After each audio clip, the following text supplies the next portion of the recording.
नमस्कार.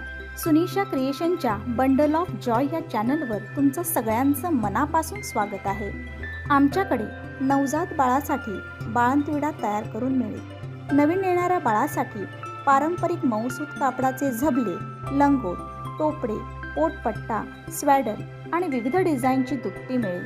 तसेच sweater set, खण फ्रॉक, कुंची, कॉटन फ्रॉक, बंडी, बेबी प्ले मॅट्स ऑर्डरप्रमाणे तयार करून घरपोच मिळेल. त्यासाठी स्क्रीनवरील नंबरवर व्हॉट्सॲप करा. अशा छान छान व्हिडिओसाठी माझ्या चॅनलला नक्की व्हिजिट करा आणि लाईक सबस्क्राईब करायला विसरू नका. धन्यवाद.